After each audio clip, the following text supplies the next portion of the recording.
Nice, Kier. Recently I came across a collaboration video that was uploaded a little while back titled Reasonable Questions for Anti-SJWs. Several prominent skeptics and rationalists either already have or are planning to upload their own responses to this video, such as the Amazing Atheist, Armored Skeptic, Shoe on Head, etc. My own channel, being so new and so small, it's not likely that my own responses will receive much notice, but I at least felt it necessary to address the video's questions and provide answers to the best of my ability and from my own perspective. The video is made in similar format to a collaborative question video done by the Amazing Atheist, which was itself a parody of the BuzzFeed style of question videos. However, unlike the BuzzFeed or Amazing Atheist videos, this collaboration turned out at just over 14 minutes long. Yes, that's right. 14 long, dreary minutes. So there will obviously be a lot of questions to cover with appropriately informed and clarified responses. As such, it is very likely that I will be breaking it down into 3 or 4 parts for the viewer's sake, as well as my own. With the introduction out of the way now, we can move on to the video itself and begin answering some of the curiosities that a few members of the social justice YouTube community have. I'll try to keep my responses appropriately reasonable, but if we can have some fun with this, then we sure as hell will. So let us begin. Are you able to understand the irony of responding to the perceived political correctness of the left with exasperated reactionary hypersensitivity of your own? Perceived political correctness? Perceived correctly then, since it's the left that always seems insistent on not only referring it to that way, but also perpetuating it. And I could see the irony if our reactions weren't also rooted in things like reason, logic, common sense, and especially humor. All of which social justice seems to be severely lacking. Not to mention you also have to bear in mind that we have audiences to entertain. We're generally going to be a bit outlandish while remaining informative. Besides, we aren't the ones no-platforming speakers, pulling fire alarms, blocking freeways, and going full Trigglypuff after all. What is it with you people? What do you mean by you people? What is it with you people and skulls? Skulls are cool? Is that so wrong? Some people like skulls the same way you like looking as if you're straight out of an under-budget 1970s sitcom. How do you define right-wing? As a varying degree of more conservative economic and foreign policy ideals. While social ideals can vary across the entire spectrum from complete authoritarianism to complete libertarianism, or anywhere in between. Anti-SJWs often have an aversion to being labeled as right-wing. Likely due to what I could comfortably say is that the majority of anti-SJWs fall along centrist or left-wing ideologies of the libertarian variety, and as such feel the need to correct your misinterpretations of them. Of course, then you have actual right-wing anti-SJWs like Milo, who wear it like a badge of honor. Not sure if you have figured this out yet, but when you call someone right-wing and they feel the need to correct you, it's probably because they aren't right-wing, while actual right-wingers will basically just punt your mangina, look down at you trembling in the fetal position, and give a good old "fuck yeah I am." Yet they regularly defend the right and bash the left. We regularly bash aspects of both, actually. You simply only think you get more of it because it's what you noticed first due to taking it personally. If you'd like to get bashed more, though, I'm willing to oblige.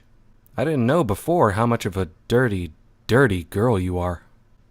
Such a dirty girl. Therefore, why is being labeled right-wing a bad thing to you? And if it's because right-wing is used as a pejorative, can you not see how labeling people as SJWs or regressives is also pejorative? Of course I can, because they're all pejoratives. The primary difference being is that our pejoratives are actually true, what with being based on data, facts, and a more comprehensive understanding of political ideology and history than you folks can apparently muster. Rather than telling people you disagree with to drink bleach, wouldn't it be more productive for you to have an actual conversation about the issues you feel matter? 2 things here, obviously. Firstly, it's the fact that you don't seem to understand the meme of drinking bleach.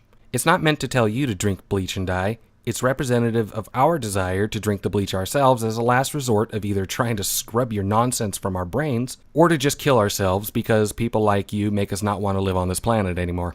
Secondly, we would love to have a proper conversation about the issues that we feel matter, but time and time again that route has proven damn near or utterly impassable, as any argument or points we attempt to make immediately cause SJWs to shut down and resort to nothing more than insults, name-calling, personal attacks, and throwing overused buzzwords around like racist, misogynist, transphobic, sexist, and fascist, like they're going out of style.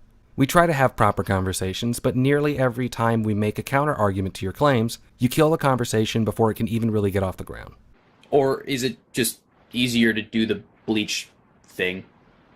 I'm sure one of these days I may just have to resort to the bleach before an aneurysm gets me first. That's exactly what listening to SJWs does for anyone with more than 2 firing synapses. Either we want to kill ourselves, or your nonsense will do the job. You claim to be proponents of rational, logical, evidence-based argumentation. That's great. That's entirely laudable. I'm going to presume that here comes the but part of the question. I fail to see how rational, logical, evidence-based argumentation would ever need a but moment. But when I look at your online activity, when I look at, I don't know, for example, your Twitter feed, that's often not what I see. Twitter restricts you to 140 characters. Rational, logical, evidence-based argumentation is difficult to appropriately clarify in that kind of space. I'm quite sure that 90% of the time we're cracking jokes and partaking in this new, strange thing you might have heard of. It's called fun. The rest of the time is likely personal nonsense, little quips, and trying to make a decent point in the space of a pamphlet header. How do you reconcile this claim to be evidence-based and rational and logical against stuff like, oh, I was just trolling you, oh, I was just shitposting, or TLDR? We reconcile it by knowing full well that Twitter is a poor platform for making rational, cogent arguments due to the character limitations, and so we prefer other platforms to make them. Twitter is, however, a perfect platform for trolling, making jokes, and shitposting. It's like a grand parade of hilarity out there in the Twitterverse, and we never find ourselves short of ammunition. No, seriously? What is it with you people and skulls? Previously answered. What is it with looking like Chris from Family Guy after he got chemically castrated? Are you aware that the ridiculous buzzwords you helped to popularize, like SJW and cuck and regressive, have all lost whatever meaning they once had, and only serve now as casual insults and pejoratives to derail any meaningful conversation? Are you aware that so-called buzzwords like SJW, cuck, and regressive are rather harmless descriptors in and of themselves? All the while, you fine and upstanding folk throw around words like racist, sexist, homophobe, and countless others so often, and in many cases completely out of context, that these extreme and legitimately negative titles, which should be reserved to when they actually apply to a situation, have lost all of their meaning? Lost their impact? Such as how feminists these days will resort to trying to justify calling damn near anything rape, thereby detracting from the suffering and realities of real rape victims? Are you aware of that, Michael? Are you? For the last time, what is it with you people There he goes with the you people again. How disrespectful. and committing actual literal felonies? Like, you might want to work on that? I could ask you the actual literal same question here, my friend. When you follow up saying you people with this kind of question, it insinuates that you're claiming we are all criminals of some sort. Well, I guess we may not legally be criminals yet. But I'm sure if our legal system were run by you pure and perfect pillars of the community, then we might all be serving life sentences for thought crimes. He thinks we should challenge ideas and not coddle our college students like toddlers. He thinks we shouldn't segregate people according to race. He thinks all lives matter. To the gulag with this capitalist swine. I mean, I thought the Ralph retort was so rational when he was fantasizing about beating up women with dyed hair, but then he assaulted a police officer, and finally I was convinced. Yes, yes. One person's actions are representative of us all. Yes, that's how it is it? Those suicide bombers and ISIS militants throwing gays off roofs and... whew! Such a representation of all of Islam. And oh my god, that black guy that raped all those women? Psh! Just how all of them darkies are. Can't forget the woman who killed her children because God told her to. Every woman must be a demented child killer, obviously. Do you see how retarded of a sentiment it is regardless of the situation? Hey, H-bomber fella, your hypocrisy is showing. In videos and in the comment sections, anti-feminists often take up the most extreme or the weakest feminist position they can find, or they just straight up misrepresent what the feminist position is. Two things here. The weak positions we address because they're weak. If your position is the equivalent of a string of dry pasta going head-to-head with a boulder, you can bet your ass we'll smash that shit. As for the extreme positions, yes, of course we will address them, because they are still feminist positions, and it is the extreme ones in particular that tend to trouble us the most. The second thing being, it's hard to misrepresent the feminist position in general when, to be honest, most feminists don't even seem to agree on it, or even know what it is themselves. They are all over the goddamn board. Piecing together the overall feminist position is like trying to put together a 10,000-piece puzzle blindfolded with Christian rock, 50 crying babies, and the intermittent train horn blaring into your head the entire time. Instead, why not take up the strongest, most robust feminist argument you can find and really challenge yourself? Well, we would love to, if finding one weren't like hunting for the Holy Grail. There are plenty of ideas that feminists and egalitarians can agree on, sure. Those aren't strictly feminist arguments. Once you add the filter of an argument being only a feminist one, the warehouse gets extremely empty extremely fast. Have you ever been in a pitch-black blimp hangar trying to catch a single black cat? Feminists. Blimp hangar. I am deeply concerned with male addiction rates, suicide rates, and abuse rates, because I have worked with these issues in the quote-unquote real world. Quote-unquote real world? Was that even necessary? You could have just said real world and left it at that. Would you be willing as anti-feminists to put aside your differences with feminists for the greater good of addressing these issues, especially as the kind of solutions needed are not necessarily gendered? And if so, I would actually like you to let me know, because I'm not fucking around or presenting any gotchas here. I actually really think that we could get something done if we work together. So, yeah. That would be nice, of course. Now, if you could ask feminists the same question, that would be nice as well. And while you're there, maybe you can ask them about why they push so hard for women on non-gendered issues such as domestic violence and cancer research while working against, or even dismissing entirely, the struggles of men in these issues. I'll keep it in mind for future reference, though I'm rather doubtful I would get a response, being such a small channel at the moment and all that. What is third wave feminism? Oh, of course, Steve is here. Third wave feminism is the latest iteration of the feminist ideology. By comparison to earlier movements, it's a husk of its former self, bloated and filled with lies, misrepresentations, man-hating, and a victimhood mentality. Once you think about it, Oogie Boogie is actually a pretty good visual representation of it. Because I've often heard you folks insist that you have no objection to feminism in general. It's specifically third wave feminism that you have a quarrel with. So what is third wave feminism specifically? That would generally be correct. See previous response. And what specifically about third wave feminism do you have such a problem with? See previous response. Why is it that this feminist represents all feminists?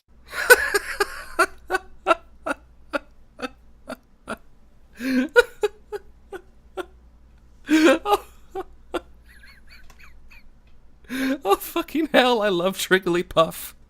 Oh, I hope her meme never dies.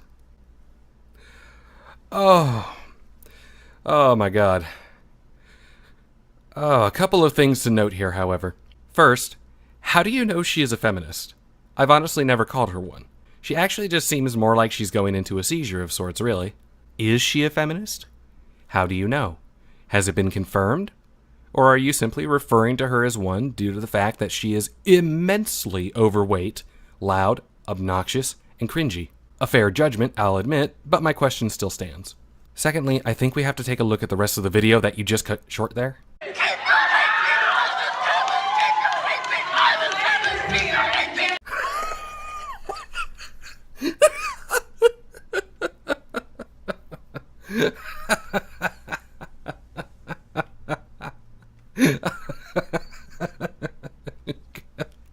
My God. Oh my God. Oh fucking God almighty. Shit-eating Christ. Her face says it all. But this men's rights activist doesn't represent all men's rights activists. Whoa, wait, sexism all of a sudden? Ladies and men are different? So we're supposed to punch men and not hit ladies and open doors for men, but not ladies? Fuck you, get out of my face, you tiny piece of shit. I would pose a similar inquiry as with Trigglypuff. Do you know he's a men's rights activist? Is this confirmed? Or are you referring to him one due to his words and features? Personally, I would refrain from calling this man an MRA for the same reason I'd refrain from calling Trigglypuff a feminist. A lack of confirmation or sufficient information. Why am I continually asked to answer for the views of feminists if I agree with feminism's overall aims, but don't agree much with those particular feminists? What overall aims? What particular feminists? I would think perhaps that people would seek answers from you and others aligned with modern feminism for answers, likely due to never being able to actually get any cogent and clarified answers from those feminists, whoever they are, for the positions they support, whatever they might be. Kind of like going to an archaeologist for answers about ancient Egypt, because it's impossible to get the answers from the pharaohs themselves. Does that mean that I can ask you to answer for anybody who labels themselves similarly to you, even if you don't agree much? Sure, of course. By all means, go right ahead. If you're unable to get any answers from those people in particular, then I could certainly ponder over your inquiries, consider the positions and the people involved, and do my best to most carefully and appropriately clarify their positions and reasonings to you so that you might have, to some degree, a better understanding. If SJWs are bad because they...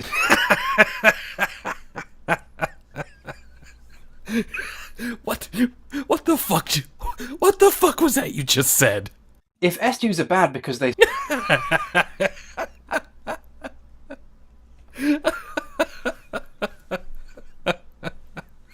SJWs? What the shit? What the shit is an SJW?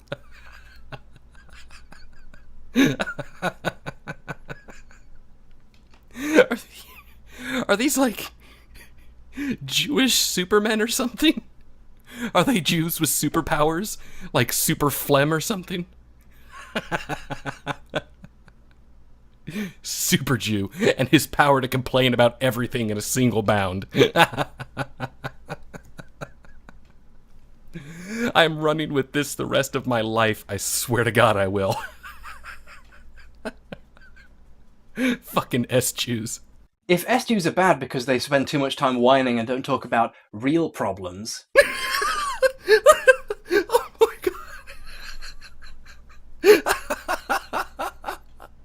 Oh my fucking God, it got even better. It got even better. It fits the stereotype so well. Holy shit, man, you fucking did it. Then why aren't you talking about those problems instead of just whining about the other people over and over and over for literally years?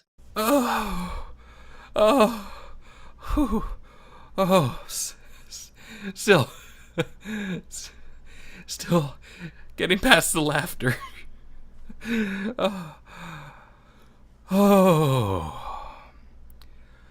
Okay. Back on it, man.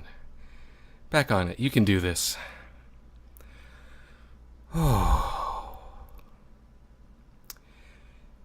We do talk about these issues. We tend to talk about them quite a lot, actually. Generally, when confronting the complaints from SJWs.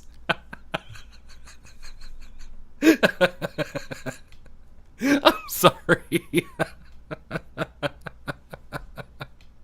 Son of a bitch, I'm so sorry.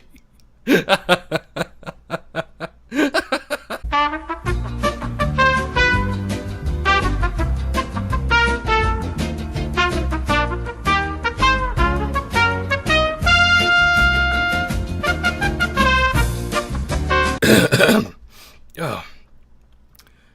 Alright then, where were we? Ah, yes. Generally, when confronting the complaints of social justice warriors, we address these issues quite regularly, often as a method of counter-argument to the social justice talking points and claims. These problems are addressed, clarified, and expanded upon as a means of supporting our arguments against you. I mean, in the scale of priorities, that's like even lower, right? You know, you've got the real problems, you've got the things that feminists worry about. I think this has to be pointed out here. Modern feminists worry about a lot of things. Damn near everything, actually. The problems with their concerns, however, really kick into high gear when these issues are over-exaggerated with repeatedly refuted data from biased and poorly reasoned studies, I'm looking at you, 1 in 5 crowd. Words and concepts being constantly abused and poorly redefined. Rape.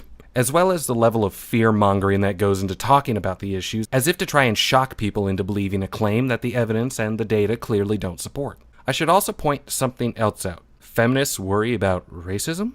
Is he implying that every feminist is non-white? Because as the Social Justice Brigade would have you believe, only white people can be racist. If that's the implication, I've got a question of my own.